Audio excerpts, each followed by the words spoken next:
Hello and welcome my dear students. I am Rushali ma'am from VM academy classes Nashik. हम देख रहे हैं Maharashtra state board का सिलेबस फॉर 12th साइंस और 12th science का हमने स्टार्ट किया है केमिस्ट्री। स्टार्ट किया था chapter number 3 ionic equilibria. Last lecture में हमने इंट्रोडक्शन, एसिड बेसिस क्या होते हैं, इलेक्ट्रोलाइट के कौन से टाइप है, इस पर डिस्कशन किया जो बहुत इंपॉर्टेंट है, पूरे चैप्टर में यूज़ होगा।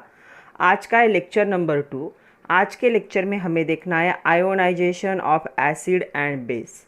एसिड और बेसिस का आयोनाइजेशन कैसे होता है, वीक एसिड वीक बेस का भी देखना है हमें, और उसके साथ साथ बहुत ही इम्पॉर्टेंट लॉ हमें देखना है जो कि इस चैप्टर की जान भी कह सकते हो, वैसा टॉपिक ही है। तो ये पूरा चैप्टर इसी पे डिपेंड है, ओस्टवाल्ड्स डाइल्यूशन लॉ। इस पे बहुत सारे क्वेश्चन आते हैं एग्जाम में। तो चलो स्टार्ट करते हैं ionisation of acid and bases with Ostwald's dilution law with VM academy Nashik. चलो हमें देखना है ionisation of acid and bases. तो पहले हम एसिड की बात करते हैं। तो एसिड हमें पता है, एसिड क्लासीफाई होते हैं दो टाइप में, strong acid and the weak acid. वैसे ही बेस भी क्या होंगे, स्ट्रॉन्ग बेस होंगे, वीक बेस होंगे। तो पहले हम क्या करेंगे, स्ट्रॉन्ग एसिड के बारे में बात करेंगे। तो स्ट्रॉन्ग एसिड के साथ साथ स्ट्रॉन्ग बेस भी देख लेते हैं। तो मैं साइमल्टेनियसली यहाँ पे सेकंड पॉइंट लिख देती हूँ, बेसिस। और पहला टाइप है बेसिस का, कौन सा होगा, स्ट्रॉन्ग बेसिस।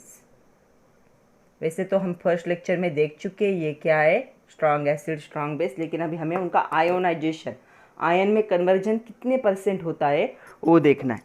तो क्या होगा, जो strong acid and strong bases होते हैं वो क्या होते हैं, ऑलमोस्ट कंप्लीटली डिसोसिएट होते हैं वाटर में। मतलब तो स्ट्रॉन्ग एसिड का एग्जांपल है सपोज HCl। HCl को अगर आपने पानी में डाल दिया तो ये रिएक्शन रिवर्सिबल नहीं होगी। तो क्या होगा, यहाँ पे H+ और Cl- कंप्लीट क्या हो जाएंगे, आयन में कन्वर्ट हो जाएंगे। वैसे कोई स्ट्रॉन्ग बेस ले लो, सपोज हमने NaOH को लिया और इसे वाटर में डिजोल्व कर दिया। तो वाटर में जैसे ही इसे ऐड करोगे तो ये भी ऑलमोस्ट कंप्लीटली क्या हो जाएगा, 100% वाटर में क्या हो जाएगा, डिजोल्व होगा। तो स्ट्रॉन्ग एसिड और स्ट्रॉन्ग बेस को ही हम क्या कहते हैं, स्ट्रॉन्ग इलेक्ट्रोलाइट कहते हैं। तो स्ट्रॉन्ग इलेक्ट्रोलाइट क्या होते हैं, they are completely almost completely dissociate into ion. तो आयन में कन्वर्ट होने का इनका रेट क्या होगा, हायर होगा। अदर कौन से एग्जाम्पल है स्ट्रॉन्ग एसिड के, देखो तो स्ट्रॉन्ग एसिड के और एग्जाम्पल है जो कि टिपिकल स्ट्रॉन्ग एसिड है, वो है HNO3, उसके बाद है H2SO4, HBr, HI। ये सारे क्या है, स्ट्रॉन्ग एसिड। और टिपिकल स्ट्रॉन्ग बेस कौन से है, तो स्ट्रॉन्ग बेस जो है टिपिकल वो है NaOH, जो कि यहाँ पे ऊपर डिसोसिएशन लिखा है, एंड KOH। तो इन सब की टेंडेंसी क्या होती है, ये ऑलमोस्ट कंप्लीटली क्या हो जाते हैं, डिसोसिएट हो जाते हैं, आयन में कन्वर्ट हो जाते हैं। तो इनका डिसोसिएशन ऑलमोस्ट क्या होगा, 100% होगा। तो जो डिसोसिएशन का एक्सटेंट है उसके बेसिस पे ही क्लासिफिकेशन था ये। तो strong acid and strong bases almost completely dissociate into water. तो ये कंप्लीट डिसोसिएट हो जाएंगे। अभी हम बात करते हैं कि वीक एसिड और वीक बेस का क्या होगा। तो यहाँ पे हमें सेकंड देखना है, वीक एसिड, ये मैं मिटा देती हूँ अभी।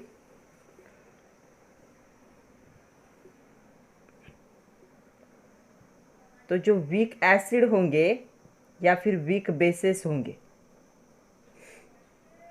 तो क्या होगा, जो weak acid and weak bases होंगे वो क्या होंगे, पार्शियली डिसोसिएट होंगे वाटर में। तो यहाँ पे 100% डिसोसिएशन नहीं होता। मतलब जो सॉल्यूशन होता है वीक एसिड या वीक बेस का, वो क्या करता है, अनडिसोसिएटेड मॉलिक्यूल को भी कंटेन करता है along with the number of ion at the equilibrium. मतलब क्या होगा, देखो कोई भी एक वीक एसिड ले लो, जैसे हमारे पास एक वीक एसिड है एसिटिक एसिड, तो CH3COH, ओके। तो इसे आपने क्या कर दिया, वाटर में ऐड कर दिया, तो ये कंप्लीटली आयन में कन्वर्ट नहीं होता। तो ये क्या होगा, आयन में कन्वर्ट नहीं होगा कंप्लीटली, इसीलिए रिएक्शन क्या होगी, रिवर्सिबल। एक ऐसी कंडीशन होगी जब क्या होगा, इक्विलिब्रियम रीच करेगा, जब फॉरवर्ड और रिवर्स रिएक्शन का रेट क्या होगा, सेम होगा।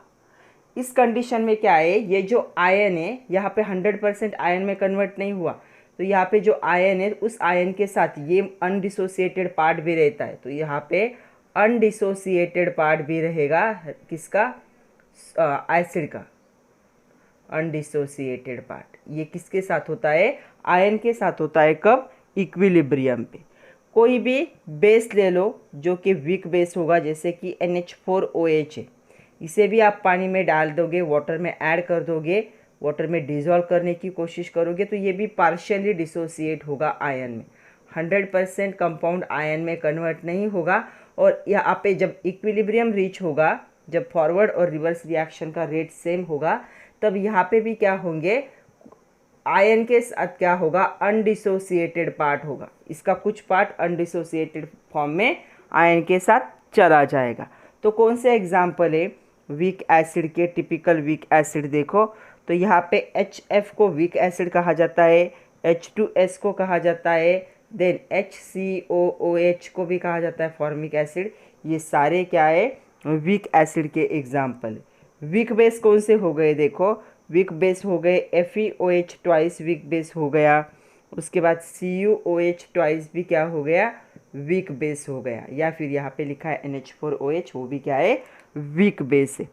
तो क्या हमने दोनों भी एग्जाम्पल देखे, हमने देखा कि स्ट्रॉन्ग एसिड क्या होते हैं, कम्प्लीटली आयन में कन्वर्ट होते हैं, इसलिए रिएक्शन रिवर्सिबल नहीं होती, और वीक एसिड बेसिस जो होते हैं वो पार्शियली डिसोसिएट होते हैं आयन में, और रिवर्सिबल रिएक्शन होगी, इक्विलिब्रियम पे क्या होगा, कंपाउंड के जो आयन में कन्वर्ट होता है थोड़ा सा ही होता है, मतलब आपने 10 ग्राम ऐड किया तो उसमें से 2 ग्राम ही आयन में कन्वर्ट होगा, 8 ग्राम क्या होगा, अनडिसोसिएटेड फॉर्म में, मतलब अनआयोनाइज्ड फॉर्म में होगा।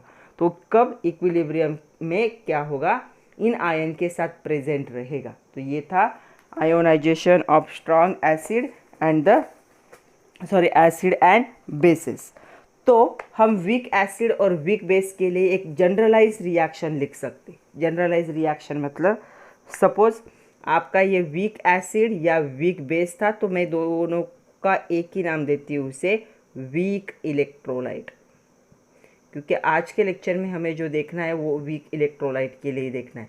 रिएक्शन क्या होती है, रिवर्सिबल, क्योंकि 100% आयोनाइजेशन नहीं होता, तो यहाँ पे क्या होता है, A+ और B- आयन में कन्वर्ट होते हैं, तो ये क्या होंगे, हम इनको कहेंगे डिसोसिएटेड आयन।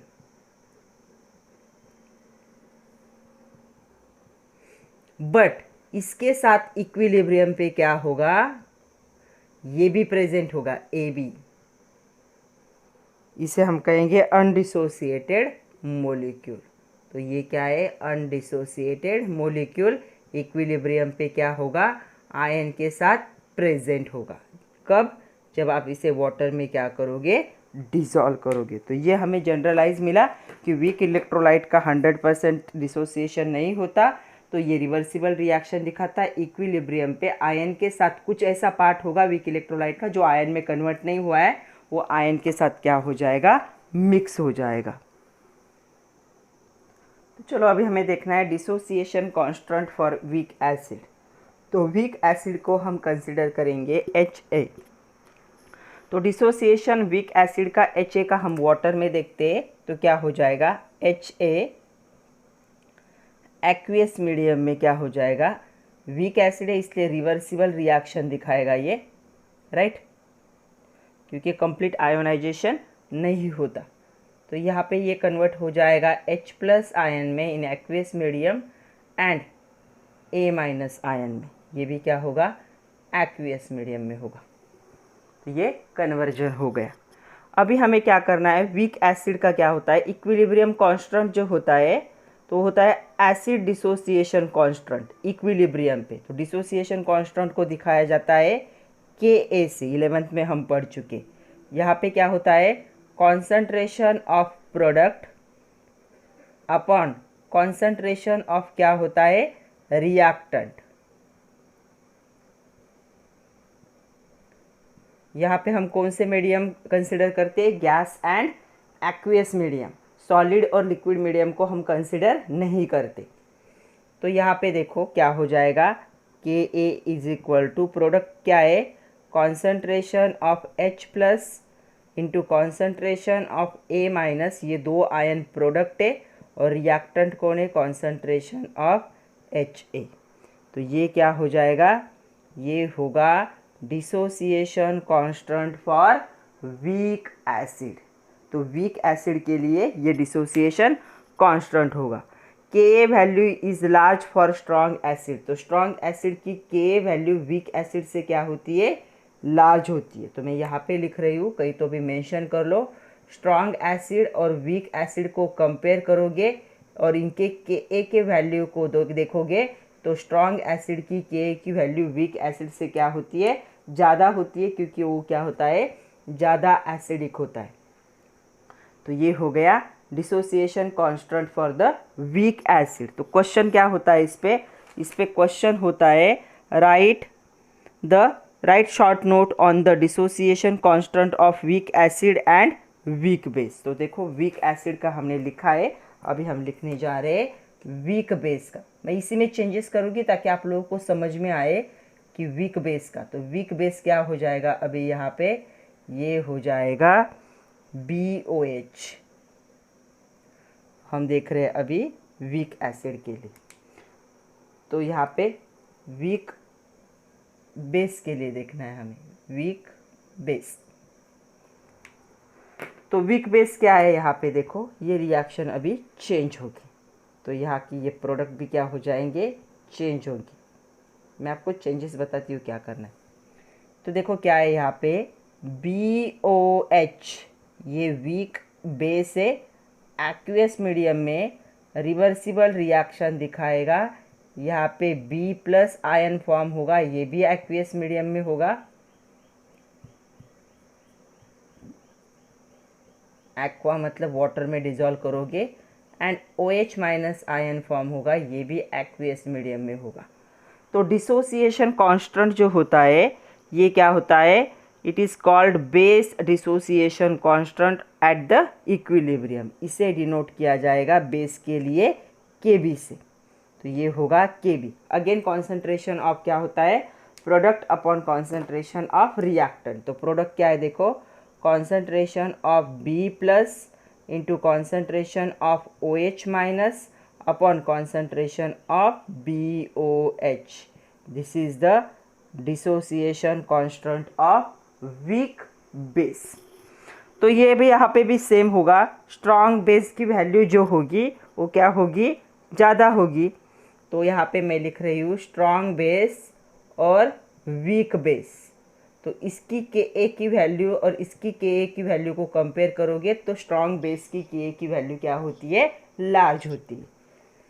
तो यहाँ से हमें क्या दिखा, dissociation constant for weak acid और weak base, it is defined as the equilibrium constant for the dissociation equilibrium of weak acid and weak base respectively। तो यहाँ पे डिसोसिएशन कांस्टेंट का क्या होता है, इक्विलिब्रियम पे ये रेशियो ही क्या होता है, यहाँ पे डिसोसिएशन कांस्टेंट। तो याद रखना है डिसोसिएशन कांस्टेंट एसिड का होगा Ka और बेस का होगा Kb। A for acid, B for base. तो चलो देखते हैं हमें values of Ka and Kb। Ka is the dissociation constant of weak acid, Kb is the dissociation constant of weak base. तो सबसे पहले ये जो वैल्यू किस पे डिपेंड होंगे, देखो अगर रिएक्शन एंडोथर्मिक है, रिएक्शन क्या है, एंडोथर्मिक रिएक्शन, तो एंडोथर्मिक रिएक्शन में क्या हो जाएगा, ये दोनों भी वैल्यू क्या होंगे, इंक्रीज होंगे। दूसरा पॉइंट ये आपके बुक में मेंशन नहीं किया है लेकिन इस पे MCQ आते हैं इसलिए बता रही हूँ मैं। दूसरा देखो अगर रिएक्शन एक्सोथर्मिक है, एंडोथर्मिक और एक्सोथर्मिक रिएक्शन को समझते हो आप लोग, अगर एक्सोथर्मिक है तो Ka और Ke की वैल्यू क्या हो जाएगी, डिक्रीज होगी।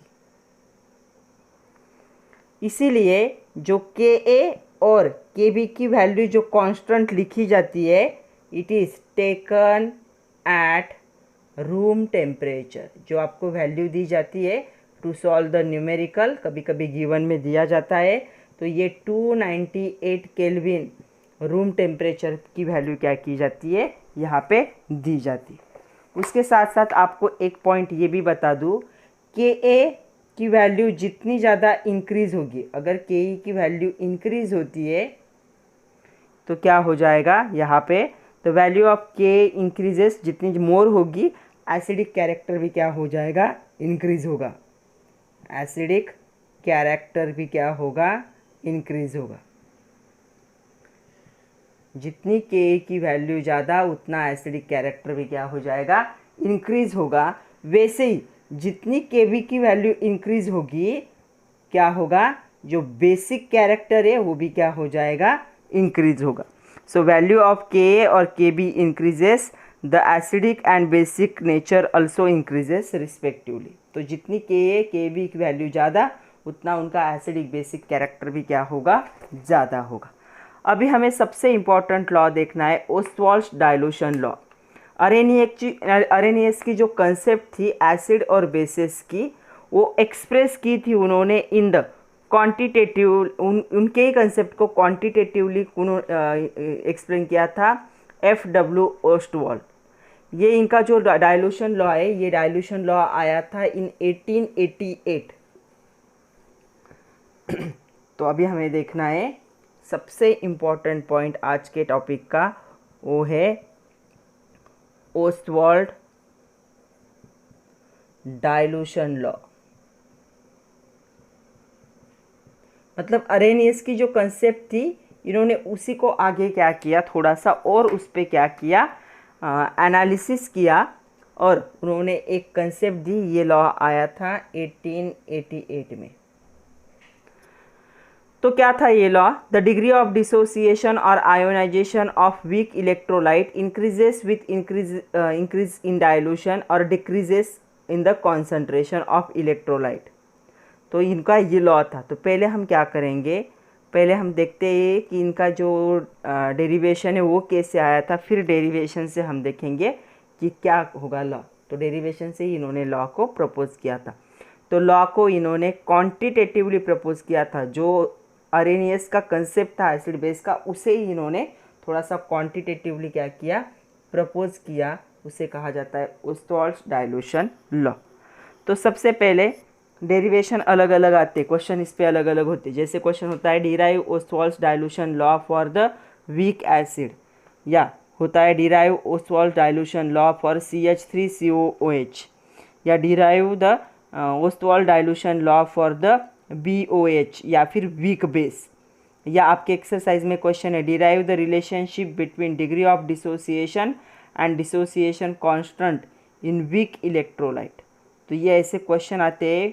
तो चलो देखते हैं, वीक इलेक्ट्रोलाइट मतलब दोनों का लिखना है, एसिड का भी और बेस का भी। तो पहले हम देखेंगे Ostwald dilution law for the weak acid.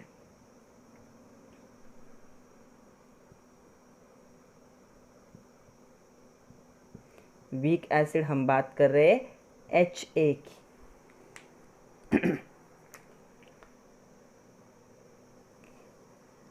तो क्या होगा, सबसे पहले क्वेश्चन क्या होता है, derive Ostwald dilution law for weak acid HA।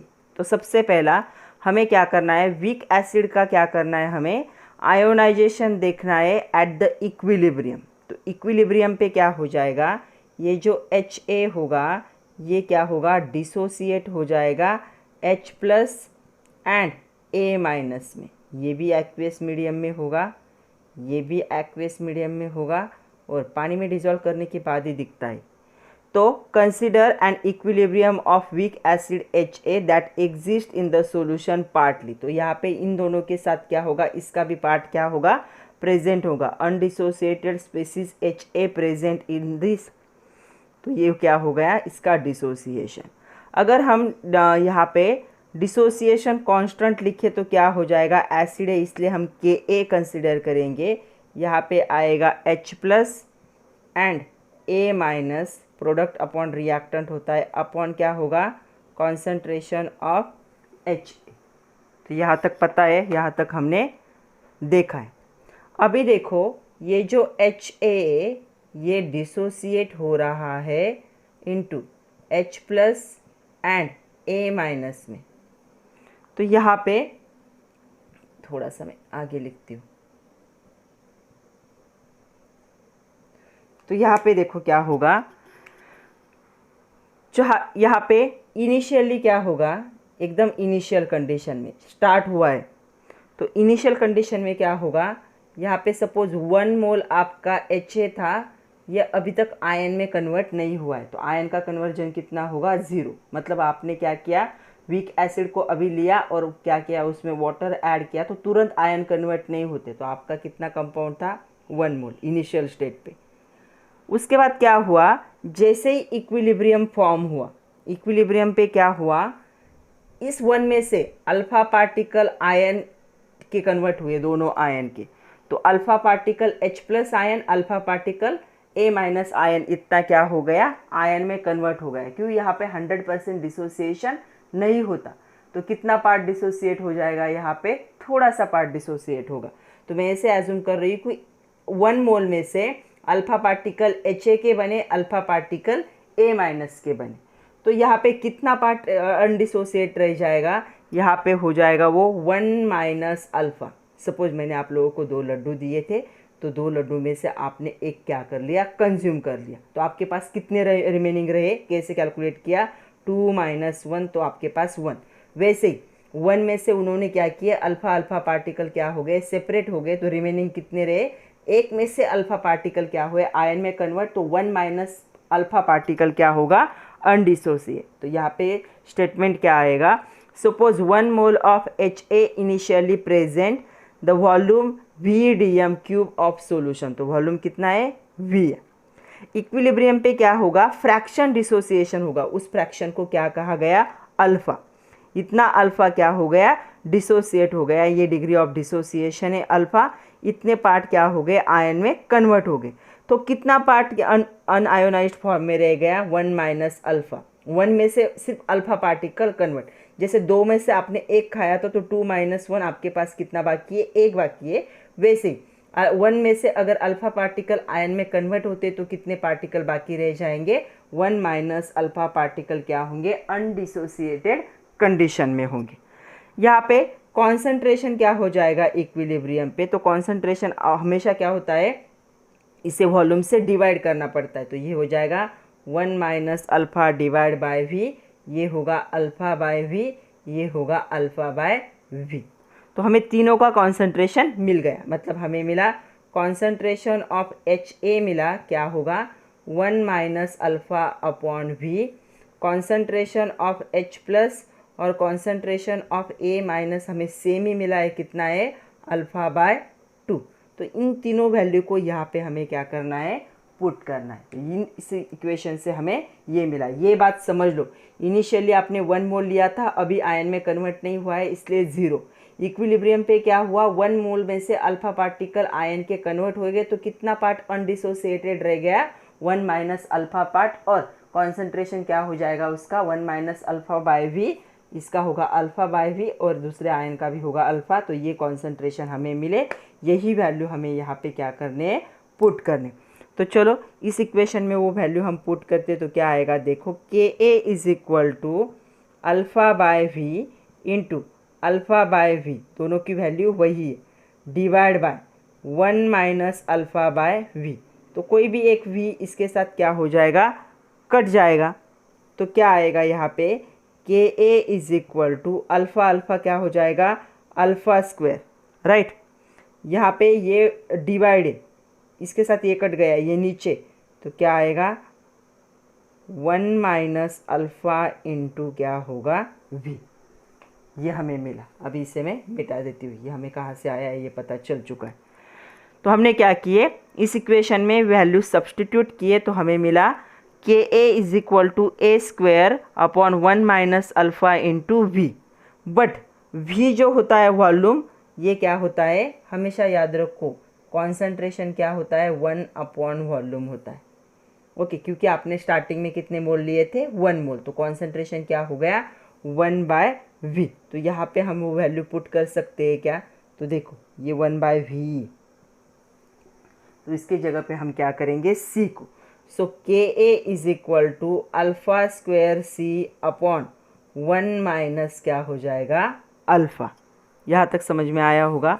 But weak acid है, इसीलिए ये जो अल्फ़ा की वैल्यू है ये बहुत स्मॉल है। वीक एसिड के लिए अल्फ़ा की वैल्यू क्या होती है, बहुत ही ज़्यादा स्मॉल होती, इसलिए 1 माइनस अल्फ़ा क्या होता है, it is exactly equal to the 1। तो ये क्या है, एग्जैक्टली नहीं कह सकते, अप्रॉक्सीमेटली इक्वल टू 1। तो ये वैल्यू बहुत कम है, point not not not something होगी। तो 1 में से उतने को माइनस कर दिया तो कोई फ़र्क नहीं पड़ता, इसलिए 1 माइनस अल्फ़ा की वैल्यू कितनी कंसिडर की जाती है, 1। अप्रॉक्सीमेटली वो क्या हो जाएगी, 1। तो क्या होगा आपका K a is equal to alpha square C. और ये एक इम्पॉर्टेंट फार्मूला है जिसे हमें नेक्स्ट लेक्चर में यूज़ करना है टू सॉल्व द न्यूमेरिकल। तो ये हमें मिला, ओके। बट हम क्या कर सकते हैं, सी को 1/v भी लिख सकते हैं। सो के ए इज इक्वल टू क्या हो जाएगा, alpha square divide by V भी लिख सकते हैं हम। क्यों लिख सकते हैं हम, क्योंकि सी क्या होता है, 1/v भी होता है। तो सी की वैल्यू हमने 1/v डाल दी। तो अल्फ़ा क्या हो जाएगा, अल्फ़ा हो जाएगा यहाँ पे स्क्वायर रूट ऑफ के ए अपॉन सी, और अल्फ़ा इज इक्वल को स्क्वायर रूट ऑफ के ए इंटू वी। यहाँ से हमें ये मिला। तो यहाँ पे देखो ये क्या इंडिकेट करता है, ये इंडिकेट करता है डिसोसिएशन कांस्टेंट ऑफ द, जो डिसोसिएशन कांस्टेंट है किसका, वीक एसिड का, it is inversely proportional to square root of, ये क्या है, डिसोसिएशन कांस्टेंट जो होगा क्या होगा, इन्वर्सली प्रोपोर्शनल होगा square root of its concentration. तो ये कॉन्सेंट्रेशन के साथ क्या है, इन्वर्सली प्रोपोर्शनल है, और वॉल्यूम के साथ क्या होगा, डायरेक्टली। के क्या है, कांस्टेंट है। तो यहाँ पे अगर के को निकाल दो तो क्या हो जाएगा, alpha is inversely proportional to 1 upon root C. और यहाँ पे भी के निकाल दो तो क्या हो जाएगा, alpha is directly proportional to square root of V. तो यहाँ से हमें मिलता है, ये दोनों इक्वेशन इंडिकेट करते हैं कि जो डिसोसिएशन, डिग्री ऑफ डिसोसिएशन होगा, डिग्री ऑफ डिसोसिएशन क्या है, alpha. Degree of dissociation is inversely proportional to square root of concentration, और the degree of dissociation alpha is directly proportional to square root of the volume। तो कब होगा ये, जब आपका सॉल्यूशन क्या करता है, 1 मोल पार्टिकल कंसिडर करता है, तब ये होगा। तो इसे कहा जाता है Oswald dilution law for the weak acid. तो ये वीक एसिड के लिए हमने डिराइव किया, एग्जाम में डेरिवेशन भी आ जाता है 4 मार्क के लिए। तो आपके एक्सरसाइज में एक क्वेश्चन है, derive relationship between degree of dissociation and dissociation constant in weak electrolyte। तो आपको दोनों का लिखना पड़ेगा उस क्वेश्चन के आंसर में, वीक एसिड का भी लिखना पड़ेगा और वीक बेस का भी, क्योंकि उन्होंने वीक इलेक्ट्रोलाइट कहा है। तो ये बहुत बड़ा क्वेश्चन है, तो दोनों को कंबाइन कर दो। और एक क्वेश्चन है आपके एक्सरसाइज में, क्वेश्चन ऐसा है देखो, derive Oswald dilution law for CH3COH। चलो देखते हैं CH3COH के लिए।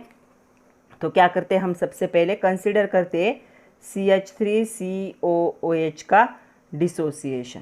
तो क्या हो जाएगा, ये होगा CH3COO minus and H plus, सारा क्या होगा, एक्वियस मीडियम में होगा, ओके। तो यहाँ पे देखो, consider an equilibrium of weak CH3COOH that exist in the solution. तो यहाँ पे क्या होगा, पार्टली ये आयन में कन्वर्ट होगा और बहुत सारा पार्ट क्या होगा, अनडिसोसिएटेड फॉर्म में होगा। इसका के लिखे हम तो क्या आएगा, देखो K a is equal to concentration of CH3COO minus into concentration of H plus upon concentration of CH3COOH, okay. Initially आपको क्या करना है, इसके कितने मोल लेने हैं इनिशियली, तो इनिशियली आप इसके 1 मोल लोगे तो कितने मोल बनेंगे प्रोडक्ट के, 0 मोल। क्यों, क्योंकि अभी तक डिसोसिएशन हुआ नहीं।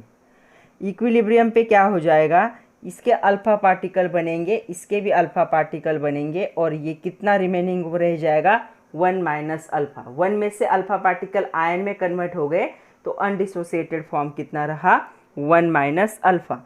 कॉन्सेंट्रेशन क्या हो जाएगा इक्विलिब्रियम पे इन mole per DM cube, 1 minus alpha by V, alpha by V, alpha by V. तो हमें मिला ये वैल्यू किसकी है, कॉन्सेंट्रेशन ऑफ CH3COOH की। ये वैल्यू किसकी है, कॉन्सेंट्रेशन ऑफ CH3CO माइनस, और ये वैल्यू किसकी है, कॉन्सेंट्रेशन ऑफ H प्लस। तो तीनों वैल्यू यहाँ पे पुट करते। So Ka is equal to alpha by 2 into alpha by 2 divide by क्या हो जाएगा, 1 minus alpha by, no not 2, यहाँ पे V चाहिए, V वॉल्यूम है ना, V। तो ये V इसके साथ क्या होगा, कट जाएगा। क्या आएगा यहाँ पे, alpha into alpha, alpha square upon 1 minus alpha into 1 by V। But 1 by V क्या होता है, C इज इक्वल टू क्या होता है, 1 अपॉन V, क्योंकि C कॉन्सेंट्रेशन क्या है, 1 मोल है। So Ka is equal to क्या हो जाएगा यहाँ पे, alpha square C upon 1 minus alpha. तो अल्फ़ा की वैल्यू क्या है यहाँ पे, बहुत ही ज़्यादा छोटी है, स्मॉल है, इसलिए 1 माइनस अल्फ़ा अप्रॉक्सीमेटली कितना होता है, 1 होता है। So Ka is equal to alpha square C, हमें ये पहला फॉर्मूला मिलता है।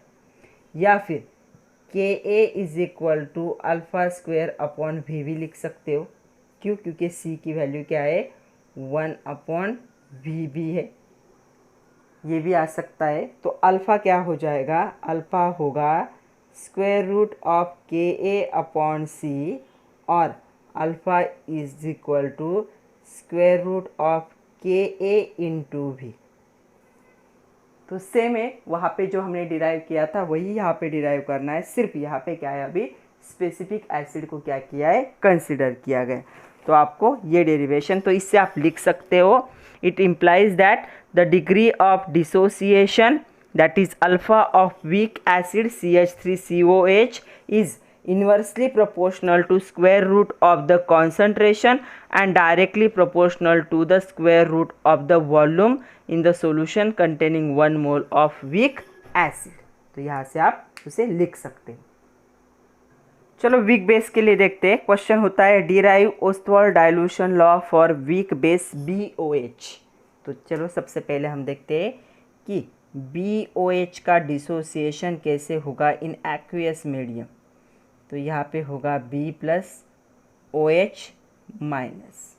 ओके, तो कंसिडर करते हम 1 mole of weak base BOH dissolve in VDM cube of solution, it partially dissociated like this. तो ये सारे क्या होंगे, एक्वियस मीडियम। लिखा नहीं तो भी यहाँ पे समझ लेना है, ये पानी में ही पॉसिबल है, सो एक्वियस मीडियम आएगा।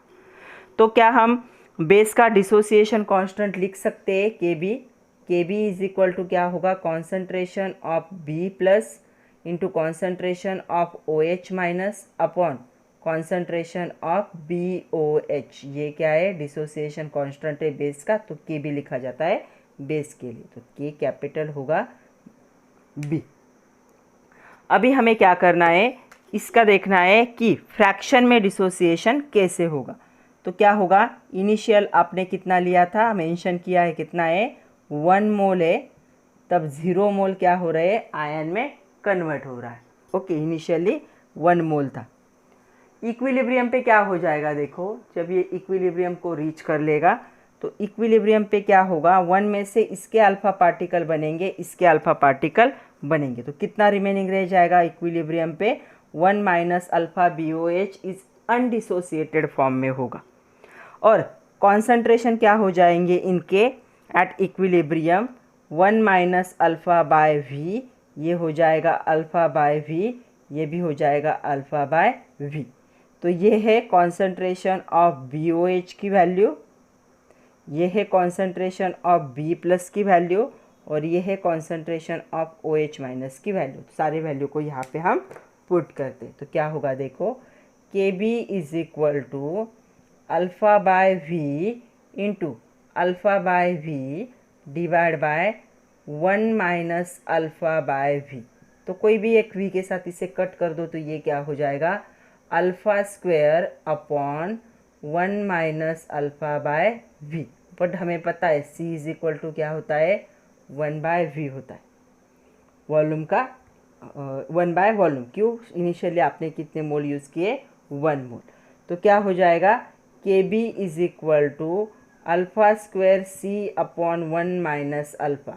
वीक बेस के लिए भी अल्फ़ा की वैल्यू क्या होती है, बहुत ही ज़्यादा स्मॉल होती है, बहुत छोटी होगी वैल्यू, इसीलिए वीक बेस के लिए भी 1 माइनस अल्फ़ा क्या होगा, नियरली इक्वल टू क्या होगा, 1। 1 में से point not not not not value को माइनस कर दोगे तो कोई फ़र्क नहीं पड़ेगा, तो 1 ही होगा। तो क्या हो जाएगा, K b is equal to alpha square C होगा। मतलब दोनों के लिए सेम फार्मूले आते हैं। या फिर के बी इज इक्वल टू क्या हो जाएगा, अल्फ़ा स्क्वायर बाय वी हो जाएगा। ओके, मतलब आपका अल्फ़ा क्या हो सकता है, अल्फ़ा इज इक्वल टू क्या होगा, रूट के बी अपॉन सी, और अल्फ़ा इज इक्वल टू क्या होगा आपका, रूट के बी इंटू वी। तो यहाँ से आपको अल्फ़ा के लिए ये दो फॉर्मूले मिलते। तो यहाँ से क्या लिख सकते हैं हम, यहाँ से हमें ये पता चलेगा कि the degree of dissociation which is denoted by alpha of weak base is inversely proportional to square root of k। Inversely क्यों, क्योंकि k भी कांस्टेंट है, डिसोसिएशन कांस्टेंट है। अगर इसे कांस्टेंट कंसिडर किया तो ये क्या हो जाएगा, अगर सपोज यहाँ पे मैं बताती हूँ आप लोगों को, तो यहाँ पे लिखा है अल्फ़ा इज क्या है, अल्फ़ा इक्वल टू रूट के बी अपॉन रूट सी, दोनों को सेपरेट कर लिया। अगर रूट के बी को हम कांस्टेंट पकड़ेंगे तो क्या होगा, alpha is directly proportional to 1 upon C, वैसे ही वैसे alpha is directly proportional to क्या होगा, स्क्वायर रूट ऑफ वी, क्योंकि square root of K b क्या कहें हम कांस्टेंट कंसिडर करेंगे। तो यहाँ से हमें ये मिलता है, यही है ओस्टवाल्ड डाइल्यूशन लॉ। क्या है, the degree of dissociation of weak base is inversely proportional to square root of concentration, और it is directly proportional to square root of volume of solution containing 1 mole of weak base। कितना, जब आप 1 मोल weak base को लेते हो तब ये क्या होगा, एक तो इन्वर्सली प्रोपोर्शनल होगा to square root of concentration और डायरेक्टली प्रोपोर्शनल होगा स्क्वायर रूट ऑफ वॉल्यूम। तो क्या आएगा ओस्टवाल्ड डाइल्यूशन लॉ, देखो, the law state that degree of dissociation, जिसे अल्फा से डिनोट किया जाता है, ये क्या हो जाएगा, ऑफ वीक इलेक्ट्रोलाइट, चाहे वीक एसिड लो या वीक बेस लो, इंक्रीज होगा विथ इंक्रीज इन डाइल्यूशन। तो क्या होगा, अल्फा इज क्या होगा, inversely proportional to square root of concentration. मतलब जितना डाइल्यूशन इंक्रीज करोगे, जितना डाइल्यूट करोगे सॉल्यूशन को, उतना क्या हो जाएगा, आयोनाइजेशन का या डिसोसिएशन का जो डिग्री ऑफ डिसोसिएशन वो इंक्रीज होगा। या फिर हो सकता है क्या, ये alpha is inversely proportional to square root of volume, sorry directly proportional, जितना वॉल्यूम इंक्रीज करोगे इलेक्ट्रोलाइट का, मतलब सॉल्यूशन का, उतना क्या है, डिसोसिएशन कांस्टेंट क्या होगा, इंक्रीज होगा। तो ये लॉ आपके बुक में दिया नहीं है, लेकिन आपके इन्फॉर्मेशन के लिए मैंने यहाँ पे लिख दिया।